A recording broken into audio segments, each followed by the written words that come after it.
सुनवाई होती है या नहीं। जी हाँ मित्रों, नमस्कार। मैं जलस सिंह एक नए ब्लॉग में आप सभी का स्वागत करता हूं, अभिनंदन करता हूं, वंदन करता हूं।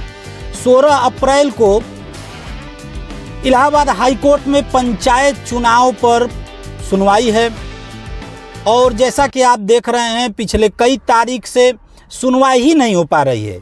सुनवाई नहीं हो पा रही है, तारीख पर तारीख मिलती जा रही है और फिर एक तारीख मिली है 16 तारीख को, और वह 16 तारीख को सुनवाई हो पाती है या नहीं। सबसे अहम सवाल तो पहले यह है, क्योंकि जो कमरा नंबर है पुनः 40 ही लगा है, जो पिछले बार भी लगा था, और फाइल का सीरियल क्रमांक जो है 129 पर है।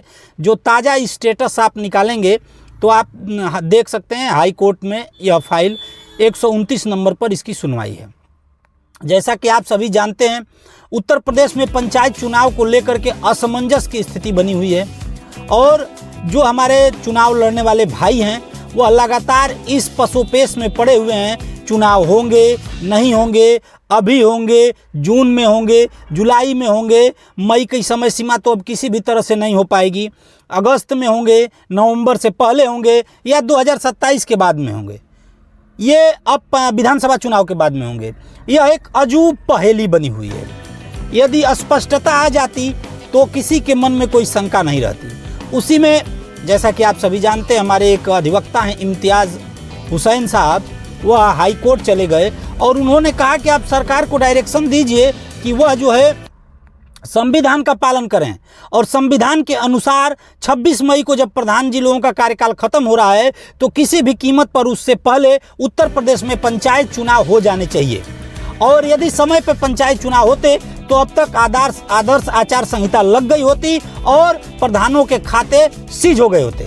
लेकिन अभी भी ऐसा कुछ नहीं हुआ है। नए चुनाव को लेकर के कोई व्यवस्था नहीं हो पाई है, जबकि पिछले 2025 सितंबर के पहले से ही पंचायत चुनाव की तैयारी सरकार के तरफ से, निर्वाचन आयोग की तरफ से चल रही है।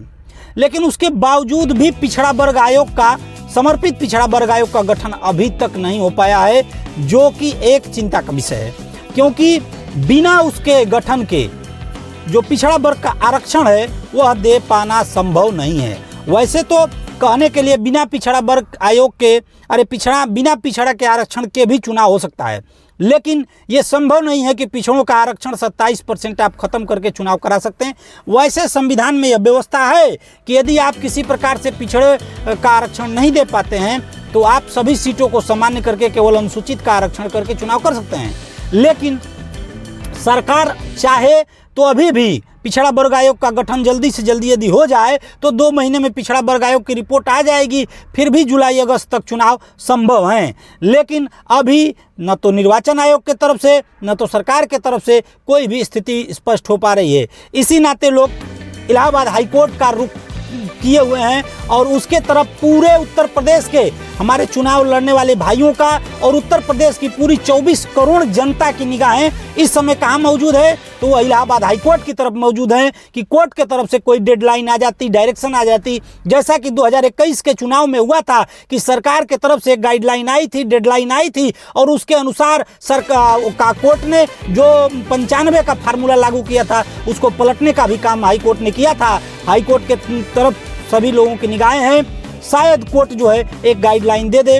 पहले तो उत्तर प्रदेश के पंचायती राज मंत्री ये कहते थे कि चुनाव समय से होंगे, लेकिन आजकल उनके तरफ से भी कहा जा रहा है कि जैसा कि हाई कोर्ट का निर्देश होगा वैसे ही चुनाव होगा। मित्रों, तो आइए देखते हैं 16 तारीख को क्या सुनवाई हो पाती है कि नहीं पहले, और यदि होती है तो क्या सरकार के तरफ से कोई जवाब आता है या निर्वाचन आयोग की तरफ से कोई जवाब आता है, और क्या हाई कोर्ट कोई निर्देश अपने तरफ से या कोई डेडलाइन कि ये इस डेट तक यह आप कर दीजिए, ऐसा कोई निर्देश आ जाता है। इसका इंतजार रहेगा मित्रों, यह देखना है हाई कोर्ट में 16 तारीख को क्या होगा।